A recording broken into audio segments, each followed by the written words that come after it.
What's up, everyone? It's Lance Johnson here, and I'm at the Enchanted Hills Camp in Northern California. It's in the Napa Valley area, and it really is enchanting here. I mean, look at this.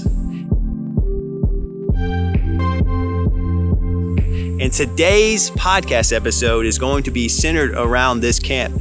So let's dive into it. What's up, everyone? It's Lance Johnson here, and I'm not in California anymore.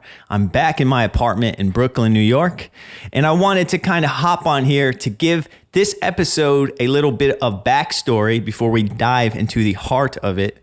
This episode is very special to me. This episode features my very first in-person interview, and it also features 2 bonus interviews that I'm not a part of, which I will explain more later. But first off, before I dive into the backstory of this episode, I want to give a huge shout out to the LightHouse for the Blind and Visually Impaired San Francisco. And I also want to give a special extra shout out to Karen Elam, who helped me so much along the way during the process of this project. I couldn't have pulled it off without you. Thanks for all your help. All right, so let me explain why I'm here giving an intro, because I normally don't do this type of thing. But I wanted to treat this episode different because it's a different kind of episode. So let me start with the origin story of this episode. I was invited out to the Enchanted Hills Camp in Napa Valley, California, which is ran and operated by the LightHouse for the Blind and Visually Impaired San Francisco. And I was personally invited out there to do a few things. I was invited out to the camp to do a presentation on podcasting and do an interactive activity with some of the teenage campers, as well as do the in-person interview, which you will hear shortly. So those were my goals when I was out there at the camp. And what is the camp? Basically, it's the quintessential summer camp for blind and low vision children, teens, and adults. And it's basically in the heart of Mount Veeder in Napa Valley, California. The camp sits on around 311 acres. There's beautiful redwood trees. There's a beautiful pool. There's new construction. And there's basically like the classic summer camp vibes out there. You know, you got horseback riding, you got swimming, you got arts and crafts, you got music, you got group dining halls. You know, you name it, this camp has it. It's the quintessential summer camp for low vision and blind children, teens, and adults. And they even have some programs for families that have family members who are blind or low vision as well. So there's something for everyone out there, and you don't have to live in California to take advantage of this camp. You can live anywhere and sign up and go be a part of this camp. And if you want to learn more about the Enchanted Hills Camp, there's a link in the show description where you can learn more about that if you're interested in it yourself. So let me reverse a little bit and go back a bit. I mentioned earlier that I was tasked to do a presentation. I did present. I did a presentation on podcasting, and it was about an hour presentation. So that was very fun for me. I was also very nervous, but it's something that I was excited to do because I want to do more things like that in the future. And then after the presentation, I did my first in-person interview, like I discussed, with Jerry Kuns. And Jerry is a legend. It was truly an honor for me to sit down and talk with him. He has been affiliated with the Enchanted Hills Camp since 1956. Yes, that's 68 years ago. And Jerry has lived a very independent and interesting life. He is an artist, he is an educator, he is a salesman, and here's a little fun fact about him. He was even featured on the show Mythbusters, where he was able to drive blind via auditory directions, which is super cool. And that fun fact list could go on and on and on. So I'm going to stop there before I spoil anything that's said in the episode. So with that all said, here's my interview with Jerry Kuns. Joyful Jerry. Welcome to the podcast. That's what I've been told to call you, Joyful Jerry. All right. I like it. Do you like it? Especially here at camp. Yeah. Where are we actually? Enchanted Hills Camp in Mount Veeder, Napa County, California, kind of in the heart of the wine-growing district in Northern California, a little bit north and east of San Francisco. Nice. Yeah, it's beautiful out here. So I'm here in person. This is my first in-person podcast. I've always done these remotely, but I'm here on camp, on site. I traveled all the way from Brooklyn to come here. You have been involved with this camp for how many years? My first experience with Enchanted Hills Camp was in 1956 as a ninth grader when I was at the California School for the Blind for 1 year. Yeah. And I was up here for a weekend with the founder of the camp, Rose Resnick. And being a country boy, I loved being out here in the country. I love it too. So you have been involved with this camp for many years, like over 50. How special is this camp, and has it retained that certain quality of specialness, or has it gotten more special every year? How would you describe the transformation of this camp? I think camp has been a magical and mysterious place for blind, visually impaired people since it was founded. And of course, as the camp has evolved, it has served thousands of people over the 70 years that it's been in existence. We see camp as a freedom experience, as an exploration of independence, as an opportunity to make friends and to maybe meet other blind people for the first time in our lives. From young people, families with young people, blind families, adults, veterans, people who are deaf and blind, youth, teenagers, young adults.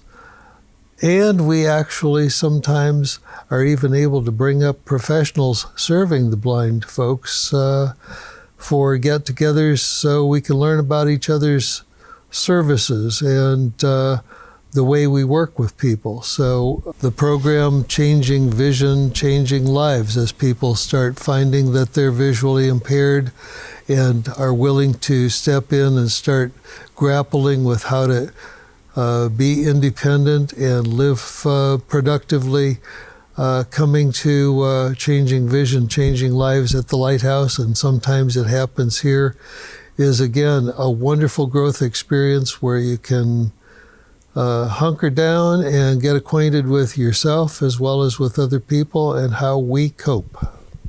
Perfectly said.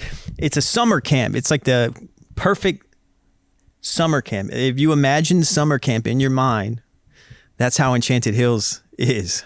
You know, it has the trees, the campsites, it has the community, it has the horse riding, it has archery, the pool, it has music night, it has all these different activities, and it's built specifically for the blindness community in California, in this San Francisco area, because it's put on by the LightHouse for the Blind and Visually Impaired San Francisco.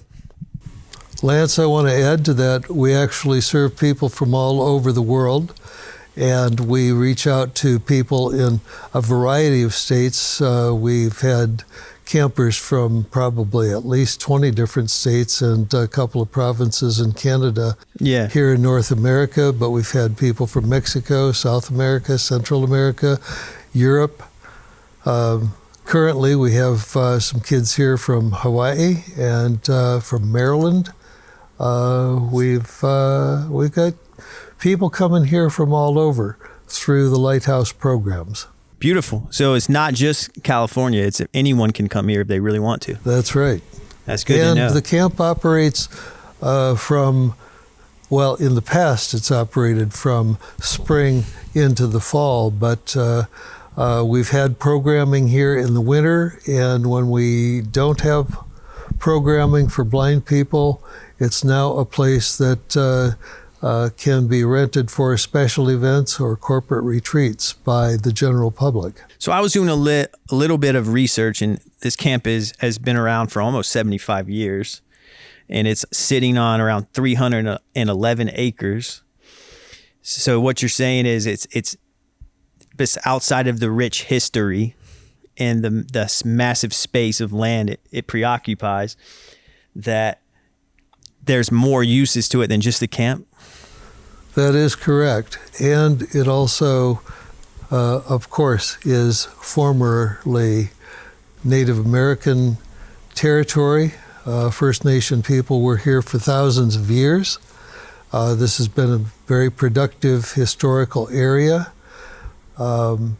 We're only about 75, 80 miles from gold country, where gold was first found in the 1840s, 1850s.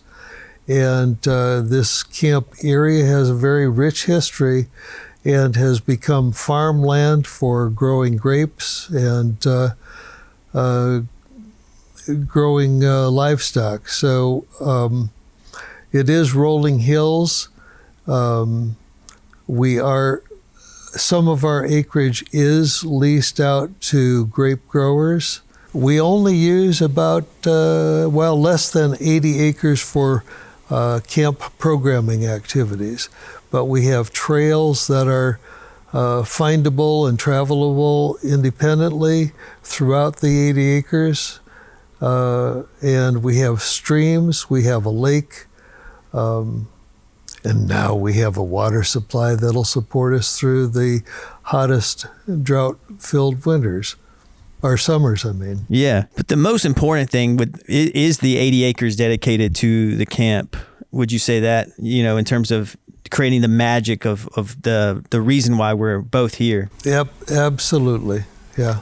How important is it for the campers to have this camp as a resource, and what does it mean to them when they come to a camp like this and their peers here are all part of the BVI, blind community? Is this maybe the only time of the year for some of these campers to be where they're in a majority, like the majority of the people around them are visually impaired or blind, like they are? Yes, that is correct, Lance. I think for anywhere from young people through adults to have a place where they are the majority, the staff is majority blind, visually impaired. The operations are all programmed so that all of the activities here are accessible and usually independently manageable by the populations that we're serving. It is sometimes the only connection that some especially blind youth have with other peers. Kids come from all over. We were talking about California, the school systems in California. Some school systems might have one or two visually impaired kids, and some schools might have 15 or 20 or 30 blind or visually impaired kids. But coming here, some of those kids who are in outlying areas, this is where they get to meet other blind, visually impaired kids of their age and similar interests. And why do you think that's beneficial to the campers? It's just nice to know that you aren't alone in life. And it's definitely, when I'm here and I see the camaraderie, I see the giggles, I hear the giggles at, in the dining hall, or the whispers before the presentations. And there's just a lot of fun going around. And I can tell everyone here is comfortable, happy, and get to express themselves as they are, not as prescribed in a school. Yeah.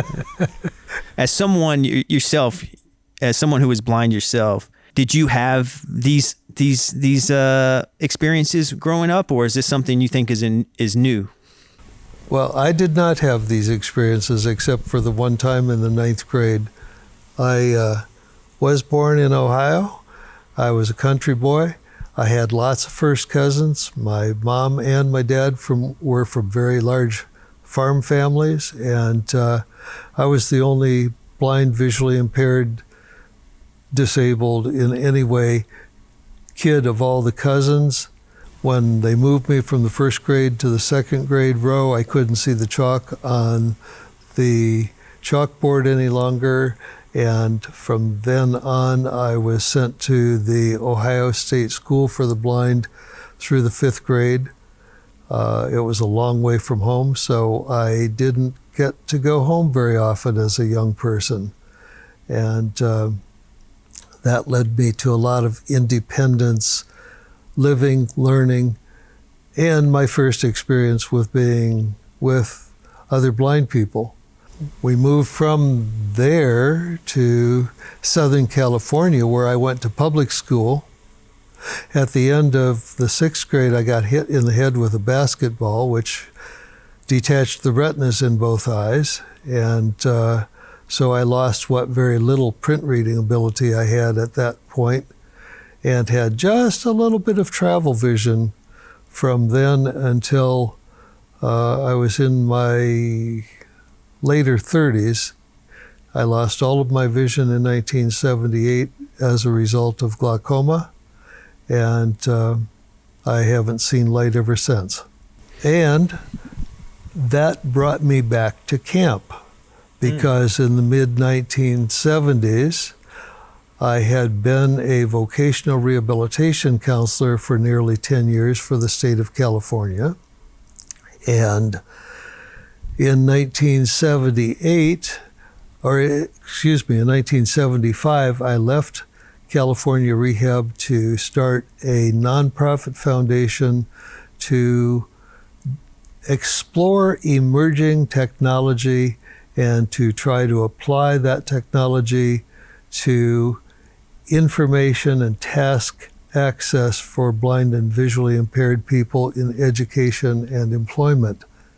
In about 1978, we knew enough about technology that we started coming up to camp as a team and spending time with youth and adults, introducing them to new technology, talking Apple computers, whatever was available back in the late 70s, we started introducing here at camp. And in 1982, I was privileged to be a consultant for the Father Carroll Center in Newton, Massachusetts, to start their computer training center. I was a consultant to the Cleveland Sight Center for the Blind with their new adaptive technology training center, and our foundation, Sensory Access Foundation, received a grant in conjunction with the Veterans Administration to start a computer training center for blind, visually impaired people from public and veterans on the West Coast.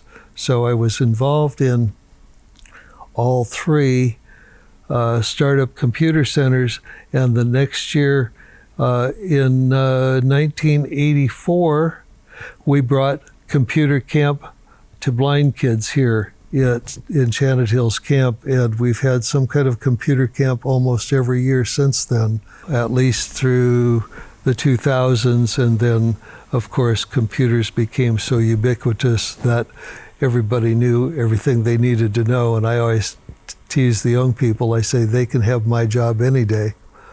They can teach all the computer stuff. I don't know about it. I'm a Luddite now. So you're a country boy who got into the tech world, and then you came to camp and you were teaching basically computer technology for probably accessible, how to use it as a blind individual. That's right. But now you're saying all these kids know it now. All these kids know it. They grow up with it.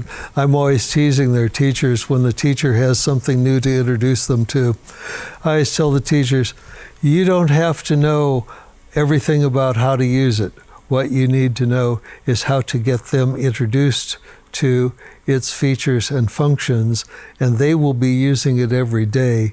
They can help you teach other people. You just need to help them get started and help them learn how to be good problem solvers and support seekers. Yeah, great. And that's kind of the whole point of this camp, right? Is to empower the campers to learn new skills in a safe space where they feel comfortable to try new things, explore different hobbies, and all around a community of other people doing the exact same thing. And through this experience of camp, they might leave camp with a new interest or hobby, or maybe feeling a little bit more confident in a certain skill set that they didn't have before they went to camp. Because in the long term, the goal is to kind of create, a blind community that goes out into the world and is making a difference in the world and is living as a fulfilling of a life as they want to. Is that kind of the goal of the camp? That's how I see it, and that's been my objective ever since I became a rehabilitation counselor in 1966. Yeah, facilitating people to do what they want, as much as they want, as independently as they can, and to be as productive as they want to be in society. One of the things I learned as a rehabilitation counselor, even though I'm blind myself, and I grew up with a country family. I grew up with a can-do attitude. Nobody told me, you can't do that, you shouldn't do that. They always said, I don't know if you can do that, why don't you try? And I've tried to instill that in all the people that I've come in contact with, whether they're sighted or blind. Do all you can do, all you want to do. We don't know what we can do or what we want to do until we explore and sometimes immerse ourselves in it. One of my famous sayings from Don Juan was, if the path has a heart, follow it with your own. If it doesn't, turn aside, look for another path. That's really great. Yeah, you have such a rich history yourself in terms of living with blindness as well as being involved with this camp. What is something that you would like to tell, maybe a family who has a blind child and they're looking for places to maybe send their child for camp? Why should they consider, the Enchanted Hills Camp? This is one of the most complete programmatic facilities I have ever experienced, and I've had the privilege of working in 49 states and 7 provinces of Canada through my various careers. I've seen 6 other camps for blind people through various parts of the United States and Canada, and this is the most complete program and blind staffed program I've ever experienced. I think that families who have blind children or people who are blind who have children can come here and learn from other people.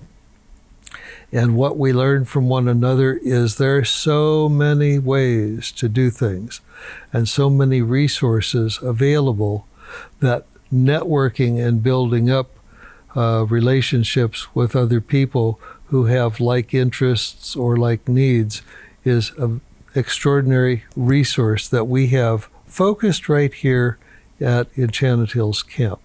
That's why I think this camp is one of the most complete. Well, you hear it right there, everyone. So yes, if you need a summer camp for your child, and consider the Enchanted Hills Camp.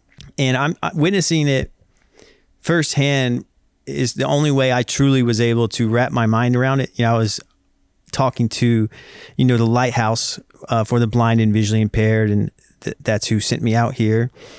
And just reading about the camp or hearing about the camp doesn't do it justice. It's being here and kind of hearing, like walking from one building to the next where it's quiet and you don't hear any kind of road noise. And you're just surrounded by tall trees, and you can feel the sun on you, that the wind, it's very calming. And then the activities are nonstop. Everyone seems happy. No one looks bored. No time to be bored. Yeah. Here. And just by seeing it firsthand, I believe it, so I'm excited. I'm excited to witness it myself, Another thing I want to say to parents is it's a shock to have a child who has any kind of a visual disability or impairment at birth or as a young person. It's a shock, and we don't know often what to do. I want to say clearly, it is not the end of the world. Those of us who are blind, who have had some reasonable training and exposure to life, can attest to the fact that the world is like a wonderful oyster bed. There are so many things to be done out there. Look for opportunities to try things. Expose your child to every potential opportunity and watch for the things that they get excited about, whether it's music, whether it's physicality, whether it's mechanical things. I had my own bicycle shop in a neighborhood in Southern California while I was in the, I started at the end of the 6th grade. As I had the accident with the basketball, I was already fixing the kids' bikes in the neighborhood, but in the 7th and 8th grade, while I was out of school, healing from the various surgeries and adjustments, I kept the bicycle shop. And if I didn't know how to do something, my dad or my oldest brother-in-law showed me how to make adjustments, do the fixes, use the tools. One of the things my dad told me was, put the tool back where you picked it up so you know where it is the next time you want it, and you aren't spending half your time fixing, looking around for your tool set. That's what he taught me. And my brother-in-law taught me how to solder when I was 12 years old. I was a licensed amateur radio operator at 13. I had a great interest in electronics and mechanics. By the time I was in high school, I was a bit of a wrench twister. I was fixing lawnmowers and chainsaws. When we moved to the mountains between Fresno and Yosemite, I got into fixing cars and motorcycles, and I used that skill through college to help earn my way while I lived independently. By the way, Lance, I had my own apartment when I was a senior in high school. I remember going home to visit my family one week. That's early to have your first apartment. Yes, sir. I went home to my family who lived up in the mountains, a town called Nipinawasi. It was between Oakhurst and Mariposa, about... Nipinawasi? Nipinawasi, Chickasaw language, home of the deer. Okay. And between Mariposa and Oakhurst, up in the foothills, about 3,000, 3,500 feet on the way to Yosemite. And I told my dad, I got my own apartment. And he said, how you going to support yourself? I said, got me a job at the local gas station, and I've got my support from school, and I'm taking care of myself. And he walked up to me and he thumped me on the chest and he says, well, don't you get in any trouble because I'm not going to bail you out. Did you get into trouble? I came close a few times, but no arrest records. Okay. That's all that matters. That's all that matters.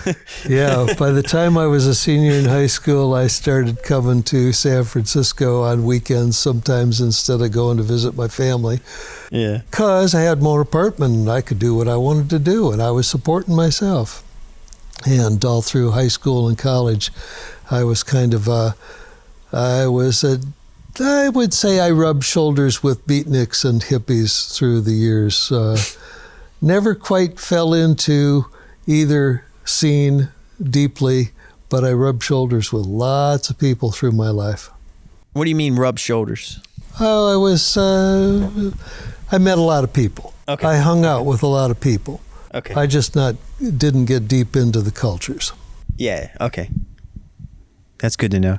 Yeah, you grew up in a completely different time. No. I correct you. I did not grow up. I have not grown up. I am growing up. I have not done that yet. I feel you. I still feel like I still don't feel like I'm grown up at all either.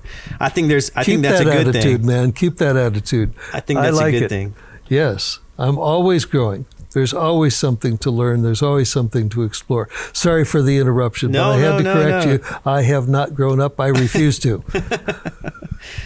To move out on your own at such a young age, it kind of tells me a lot about your personality. You know, sometimes you can learn one fact and kind of fill in the dots that, you value independence. And would you say that's safe to say? Oh, yes. I have been extremely independent since I was 14 years old and got sent to the California School for the Blind in the 9th grade. I never really moved home after that. I visited home after that. My attitude was, they've sent me away for the last time. I'll go home when I want to, or when I have to. But I finally grew up enough when I was in my early 30s to go sit on the arm of my father's chair, hold his hand, and tell him I loved him, which was probably the first time I'd done that since I was 14 years old. And I knew I was making a big stride by then. Yeah. You know, home is comforting to know that there is a home to go to, you know, and while you can go off and explore and go on your own adventure, it's nice to have a home to go back to, or it's nice to make a new home elsewhere. You know, home can evolve and change. And I think that's kind of part of being independent and starting your own journey in your own life. If you wait for permission or someone to tell you to go start your own adventure, then you're never going to go on your adventure. You kind of have to make that decision yourself.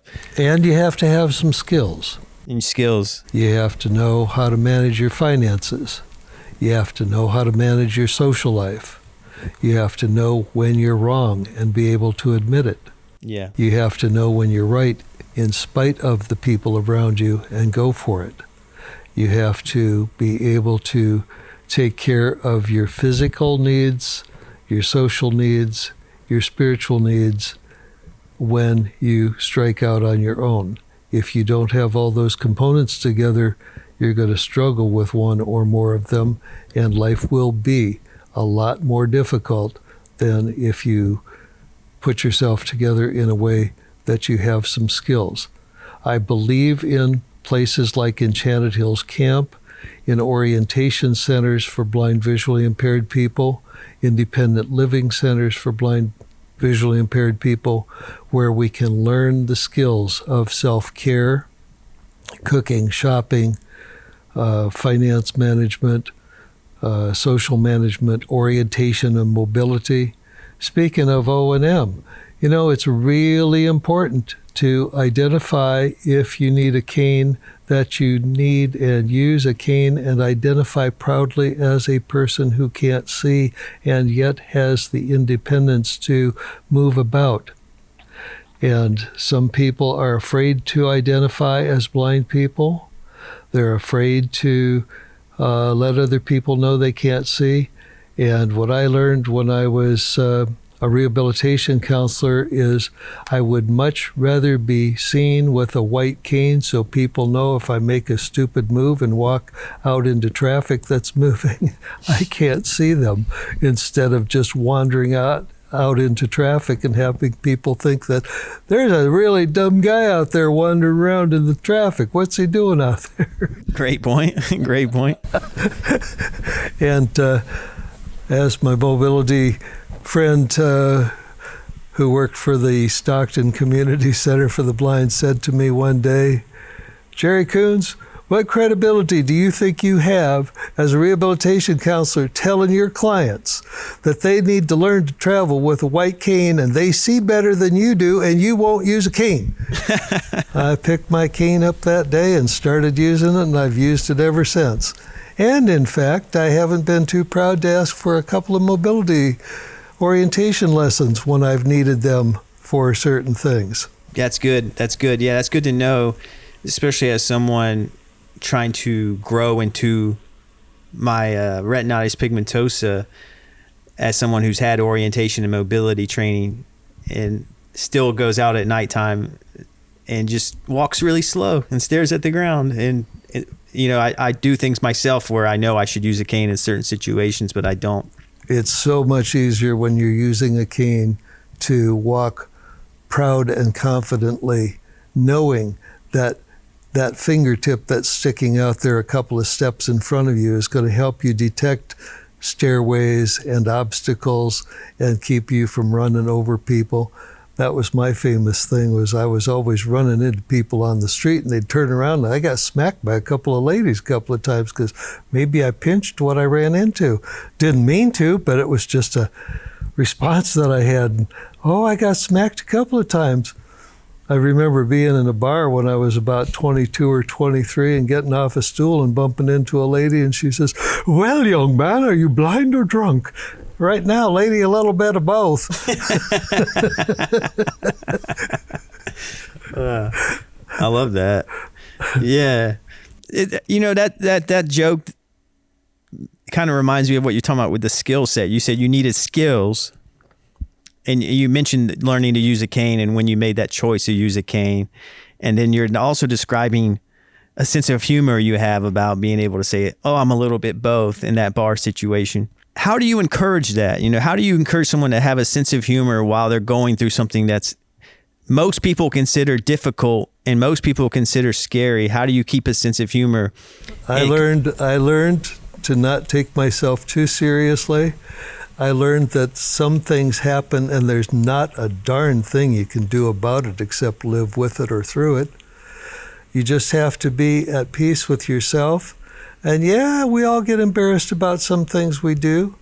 And sometimes we might even get physically hurt over it. And sometimes we get emotionally hurt over it. But my thinking is, first, believe in yourself. You're right to be here because we are human and we are alive. Your interest in being here because there's so much wonderful stuff to explore in this world. I never got bored during pandemic. I got lonely. There were lots of times it'd be a couple of weeks between being with another person in the same room. But bored? No, there's so much out there to be explored and be done. So believe in yourself. Believe in what you stand for. Give to others. Make a contribution to your community. Share yourself with people. We can always do something to help other people along their pathway too. We don't need to be just served. We can be able to share our talents. We can be entertaining. We can be funny. And we don't have to have special attributes. Here's another good one. People say, "Oh, your hearing must be so much better." Well, no, I learned to hear differently than people who don't count on their hearing all the time. In fact, my hearing is so acute, I can hear a horsefly farting during a 21-gun salute. Yeah. Another one is that my hearing has been so keen, I can tell a tree by its bark. Rough. Yeah, I love these jokes. And I think, you got to make light of it because, hey, being blind ain't the worst thing in the world, Starving might be a lot worse, or not having a drink of water when you need it, or not having the ability to help somebody solve a problem might be a lot worse than not being able to see. Not being able to see is just one piece of this great life that we have the opportunity to live. Get out and do something positive. I love it. And I think that your sense of humor and keeping a sense of humor will help you stay in a good mood to try to learn these new skill sets. Oh yeah. Somebody came up. If you're uptight and you fail, you're probably going to get discouraged and quit. But if you fail and you laugh about it, you just try it again. Right. Somebody came up to help me cross the street a couple of weeks ago. "Sir, can I help you cross the street?" I said, "Yeah, grab me by both elbows. I'm easier to lift up and down the curb." "Let me take your arm, please. I will follow you across the street." "Oh, please don't grab my elbow. Please don't touch my cane. My cane is an extension of my finger. I want to be able to feel what I need to feel, not what you think I need to feel." So it's also a sense of humor, but it's also sticking up for yourself and knowing and ensuring that no one is slowing you down because you know what you need to do in terms of sticking up for yourself. Because I know a lot of people are more reserved and they may feel afraid to speak out loud what they need. Exactly. And even here at camp, I ask campers for help often. Either I don't know where I am, or I get disoriented and don't know where the garbage can or the compost can or the recycling is, I ask people a lot. Yeah, we have Braille signs, but if I'm not anywhere near the refuse area, hey, camper, where's the so-and-so?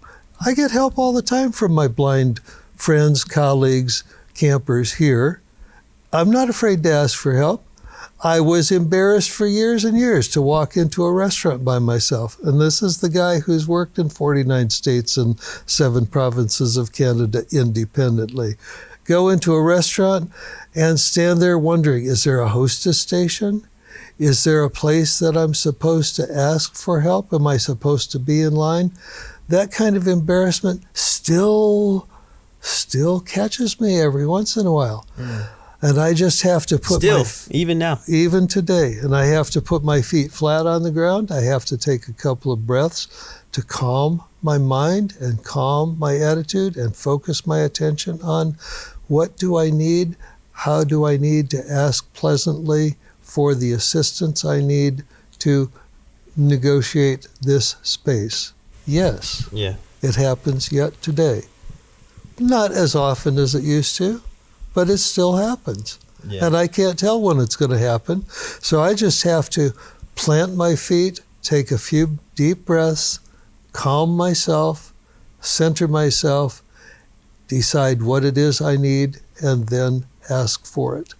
There's almost always somebody around who will offer assistance when asked. And that's a skill set in itself, just having the courage to tell others what you need. In terms of, we talk about the actual skills of, learning a computer, horseback riding, archery, these types of things are actual skills that, you can describe, but there's other skills you'll learn here at camp too, like how to speak up for yourself, how to feel comfortable in your own skin, how to make friends, how to start a conversation. Those are skills. Those skills will lead to other skills. It's kind of like a snowball effect, but would you agree with that? Absolutely, Lance. I think that's a good summary of how we can use camp as a positive experience. 100%. It's all about growth and being around people who build you up. That's such an important part, and not feeling alone and isolated. I think if you feel like you have people behind you and people accept you and understand you and want the best for you, you can take that, and that can give you the courage to, move beyond camp into, adulthood, or, our version of adulthood where we're still kids, but we're old. Yeah. But we're able to have, fulfilling careers and lives and families and do our own thing, but it's all about starting, I feel like, and feeling comfortable to start. And even me, we talked about the cane feeling it, you said even today you feel somewhat self-conscious every now and then. It's all about being a bit better than you were the day before.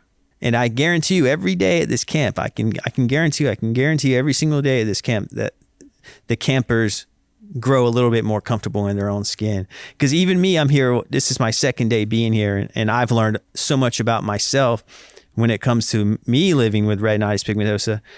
I've learned about myself even in 2 days here doing this. That's a wonderful thing. I wanted to comment a bit on people wondering what they can do with their lives to be either productive citizens or be employed. As a rehabilitation counselor, and then as a vocational specialist and as a technology developer, I have learned that blind people and people with vision impairments can do so many things, so many things that I have no idea how they would do it.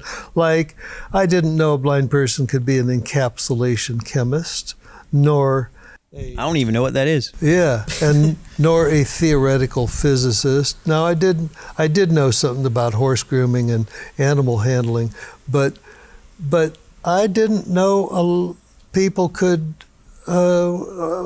work as Well, just at a lot of different things, because I don't know everything about every kind of job that might be out there in the world to be done today.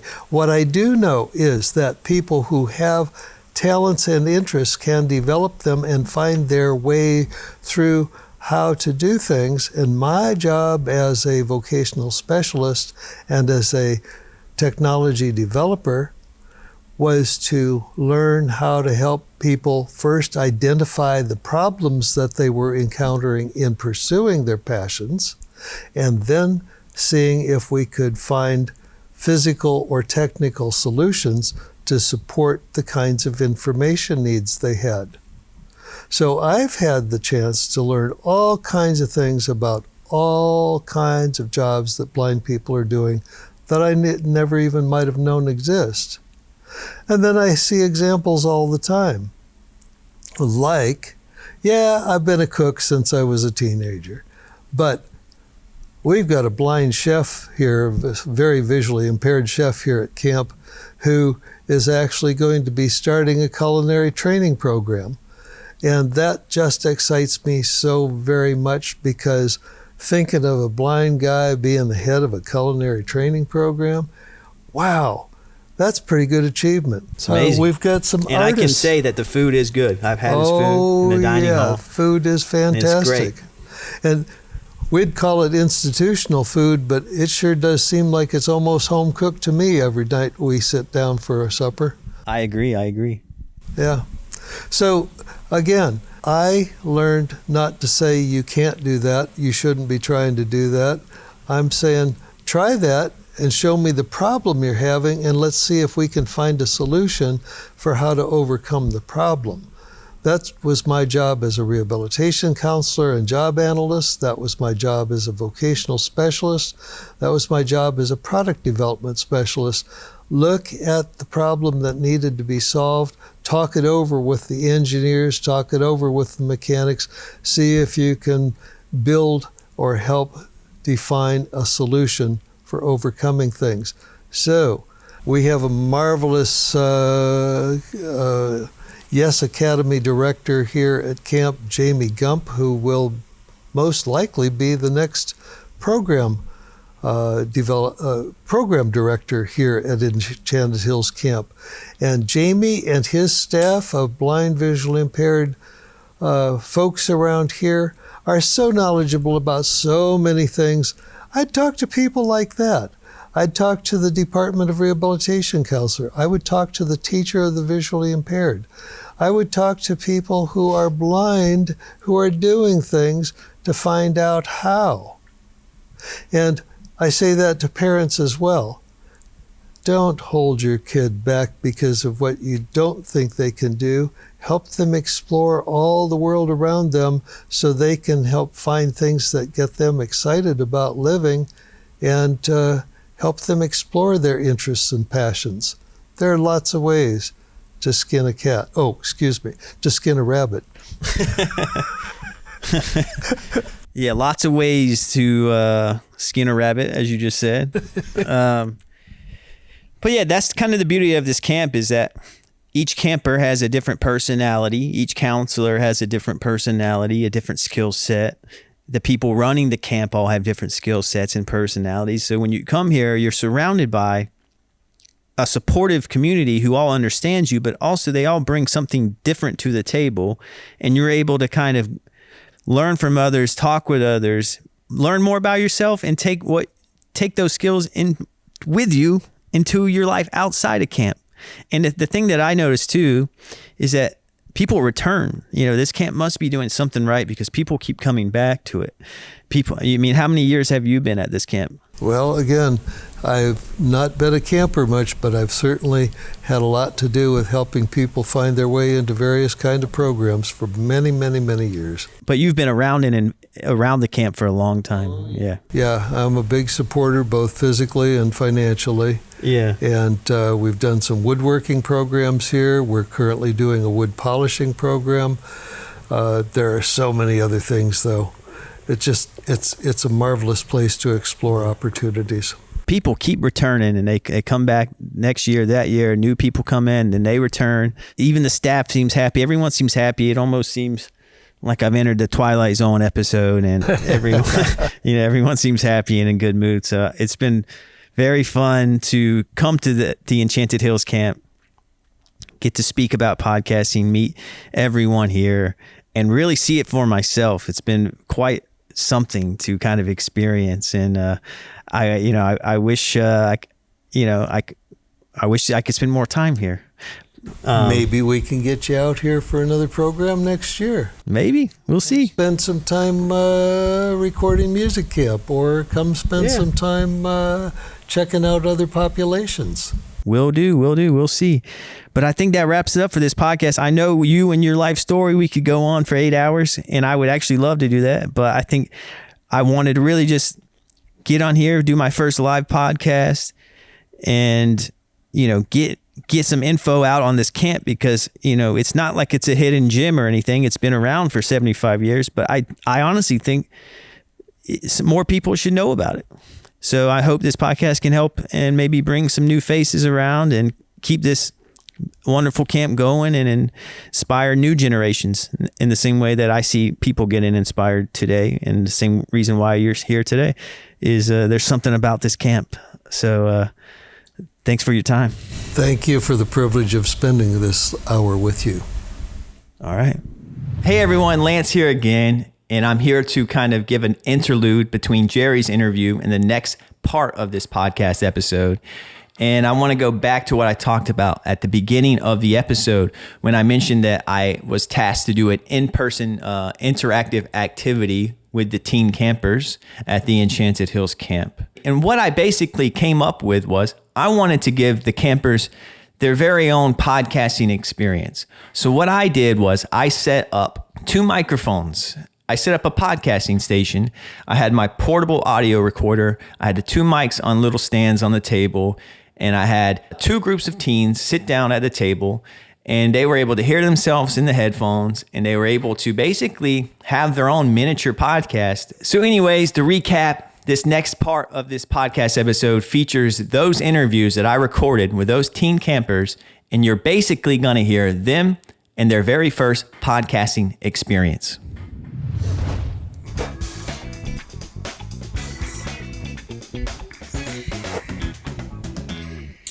Well, hello there, everybody. My name is Alexa. Nice to meet everybody who is listening. I am coming to you from Enchanted Hills Camp, and today I'm going to be talking about a topic that most visually impaired people talk about, and it is called accommodations in school. And I have a guest here who I'm going to interview, and say hi. Hi. I'm Layla, and I'm going to be answering the questions. Yes.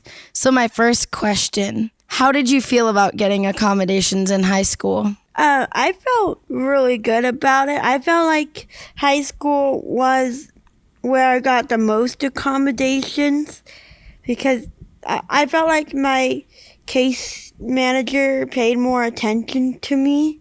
So I felt really good about my accommodations. Yeah, definitely. High school is definitely a place where more accommodations can happen, and you're kind of on your own in college, so yes. It's a really good start. I think it also depends on the type of case manager you get. Yes, that's true. Yeah, not all of them can be warm and fuzzy, huh? No. Yeah, not at all. All right, my next question for you. Was there ever a time where you felt like you weren't accommodated? Definitely. Not in high school, but I definitely felt that way in elementary school and middle school.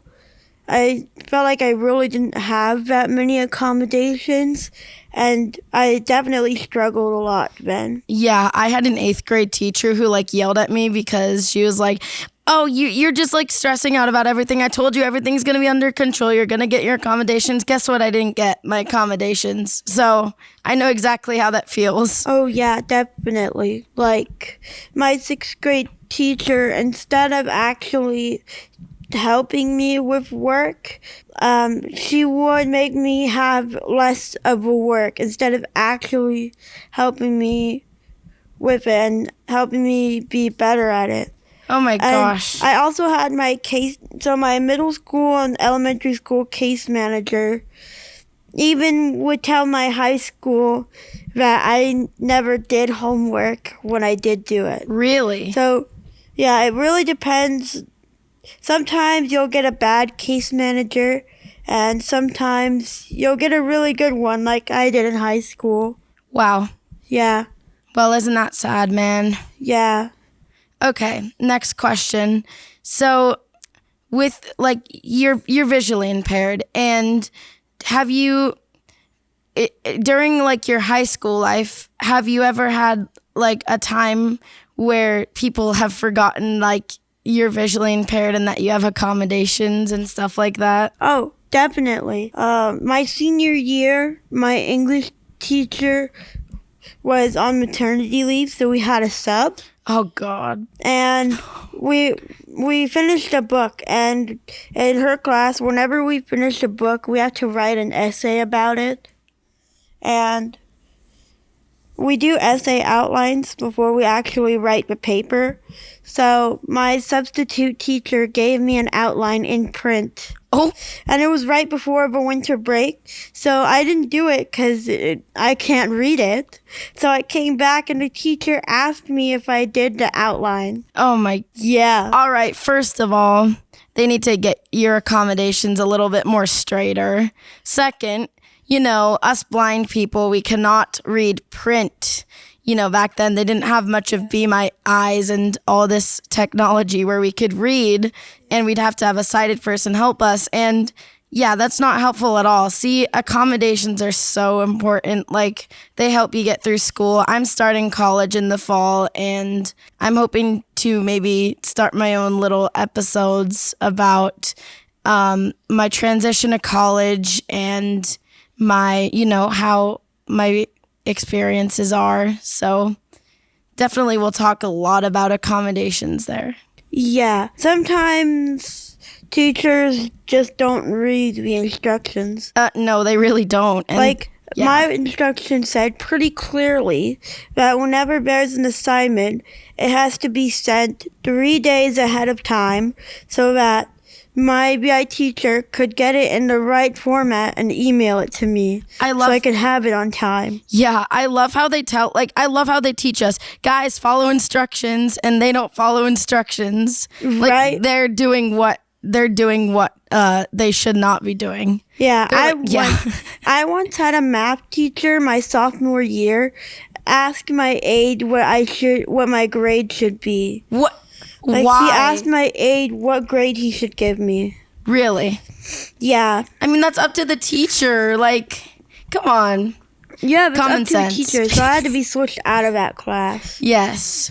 But luckily, I was really lucky because my BI teacher was one that traveled around, but our school had one. So I was lucky enough to be able to get that paper embossed by her. Yes, But definitely. yeah, teachers really need to pay more attention to their students who have IEPs and actually follow the accommodations. Yes. And thank you so much for talking to me about accommodations.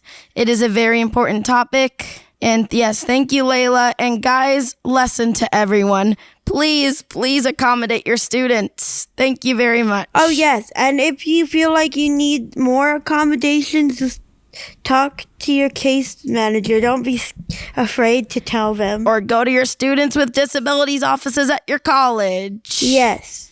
Don't hold back. Trust me. A lot of colleges will accommodate you. Yes, they will. Like, most times you can actually have your IEP transferred. Yes, you can. So that's the cool part.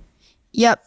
All right. Thank you for tuning in, everyone. Have a lovely afternoon, morning, or evening, wherever you are, and see you later. See you later. Lance here with another quick interlude. You just listened to the first group that participated in my interactive podcasting session at the Enchanted Hills Camp. So now we're going to move over to the second group. Enjoy. All right. Okay. Okay, so welcome to the Random Topic podcast where Gianni likes pressing buttons. Let's actually talk about why, what we were just talking a minute ago before we started, on how the product is called ice cream, but it's like there's literally no ice involved, especially at the end. Yeah, there's ice involved in the process, but the end product has no ice, which is kind of weird. That it's To say the least. Yeah, so I don't know what's going on there, why they named it after the process and not the product, which is very odd. And sophisticated, I guess, Yeah. to say. What's your favorite kind of ice cream? Ice cream, well, I swear, if you say pizza like Tony did, I didn't even know that existed. I also didn't know that existed until Tony said pizza on the first night when he was asked his favorite ice cream. Well, I like vanilla ice cream, and then I also like, Oreo and cookies and cream stuff. So yeah, You know, that makes sense. That's respectable. I like mint chip. mint chip. I don't know if I've ever tried that. Yeah, it's just mint ice cream with chocolate chips. It's pretty refreshing. A lot of people say mint chocolate chip mint chocolate chip ice cream tastes like toothpaste, and I really don't get that. I think that they never brush their teeth. Yeah, I guess that would make sense. But yeah, how did you get to the camp? Essentially, or not like get to the camp literally, but like, why'd you come to the camp? Well, I came because this would be my last year, I guess I would say, connecting with individuals that are nearly my age before moving on to the youth program, to the YES program that was here a couple days ago. Gotcha. And as for how I got here, well, I mean, we all know that I got here by BART. I took BART from the San Francisco airport to Civic Center, and I had looked up the route multiple times, so it took a couple times to practice it and look over it before I had mastered it in basic skill, I guess. I'm not familiar with BART, as I'm not in I don't live in California. I live in Colorado. What is BART? BART is the Bay Area Rapid Transit, so it basically, as most people say it, allows commuters from cities outside of San Francisco, like let's say Oakland or Antioch or even Daly City and other areas like that, like Pittsburgh, San Jose. It just allows people that live in the surrounding areas to get to work from home without having to worry about so much traffic on the freeway, especially if there are tourists who are coming in from Southern California. I guess that makes sense. I like to read a lot. That's what I mainly do. Do you like to read? I'm not really that big of a reader. You seem to be into tech, though. Yeah, that's for sure. Yeah. I also do a fair bit of tech. I play a lot of Minecraft and do a bit on the technical end sometimes. Not professionally or anything, but I do some modding work and such. I do also play one game, but it's a bit hard to understand. Hearthstone. Yeah, I've seen a little bit of advertisement for it. It did seem complicated. And I think I've played something similar called Wizards 101, but the friend I was playing it with kind of just disappeared off my online platform one day. So, yep, that was fun. But Wizard 101 was pretty fun. I wasn't very good at it, but it was fun. I do play a couple other games, like I play Apex Legends, which is a lot of fun. Or rather, the game itself isn't actually that much fun, but I really like the story. How about Fortnite? Is that even any good? No. Not anymore, at least. No. So basically, the thing about Fortnite is that I'm sure the game itself and the story is okay. However, it's kind of been... The reputation has been tarnished a lot, and also just the fan base is very unwelcoming, to put it simply, so I just don't get involved in it. I enjoy Apex Legends based on the story.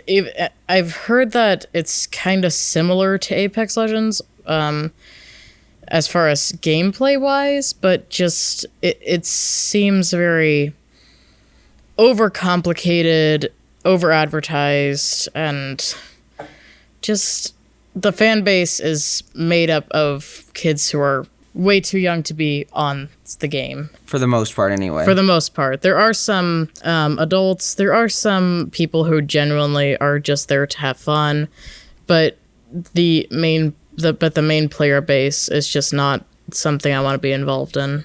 Kind of like Roblox. I actually enjoy Roblox, but the player base is either too young or too old to be there. What about for like games like Mario Kart or Mario Party? I actually have never played Mario Kart or Mario Party, because I find most consoles with controllers not very accessible. Though me and my family are considering getting a Wii, so we may be looking into something like that. The Wii is old at this point, so... It is very old, but I think that's one of the things that is more intriguing about it, because I used to have a Wii. It's a nostalgia thing for me. And there's certain games that I did enjoy on it. Like, I really liked the Cooking Mama Babysitter game on there. And also, it's got a lot more of the active physical games that you can interact with physically. Even the Switch? Even the... What? The Switch as well does it, I think? No, the Switch you can't play a lot of physical games on. What do you mean? Like, with Wii, there's a lot of active games that you can move around on. Like, the controller senses your movement a lot on the Wii, but the Switch, it doesn't actually sense your movement. Well, some games it does, like 1-2. Yeah, some games, but it's not the active purpose of the Switch, while it was with the Wii. But newer version of the Wii, I'd say... The Wii U? No. A newer version, like, that is more mainstream, I'd say, is... Or a newer alternative, I'd say, is something I do have, a VR headset. Those are cool. I have one. Not the most accessible for a visually impaired person. I wish it was more accessible because it's such an active gaming system. And I'm sure it will be in the near future at some point. But especially because it does have tactile feedback, and it also does vibrate at certain points. And I have enough vision to use it at this point, but if I lose a lot more vision, I may not be able to. Yeah. I mean, I think even the PlayStation is decent, or the Xbox. Yeah, PlayStation and Xbox, I don't enjoy playing with them a lot because because they are played on a bigger, like on TV screens, and I find TV screens kind of overwhelming for some reason, and I have a hard time with the controllers. But I do think that they are a good, like, fit for a lot of visually impaired people who have some sight. But they do have screen readers. That too. And I also feel like more games that are fully made for the blind could be better implemented on something like a PlayStation or an Xbox, because the controllers do have haptic feedback. They vibrate.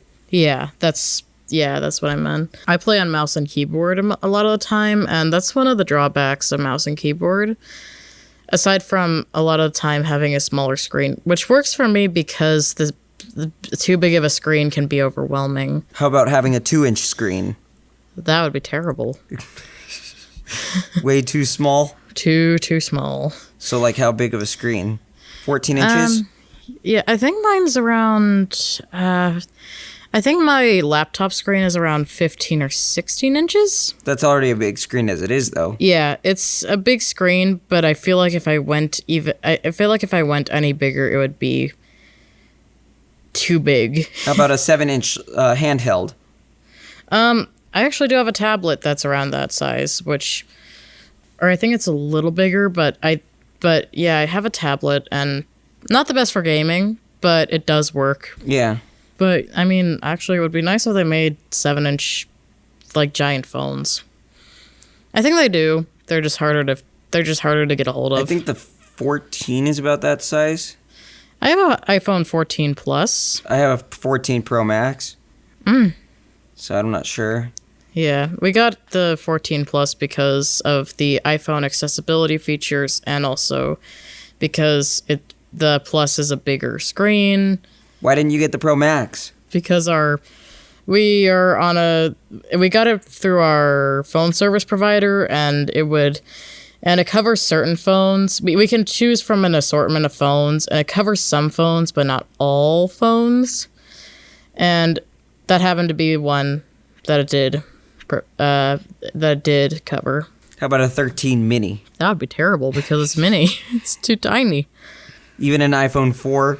I don't know much about iPhones, honestly. I just know it works a lot better than my old Android did. I just recently switched over. Now, if you could, would you have smashed the Android?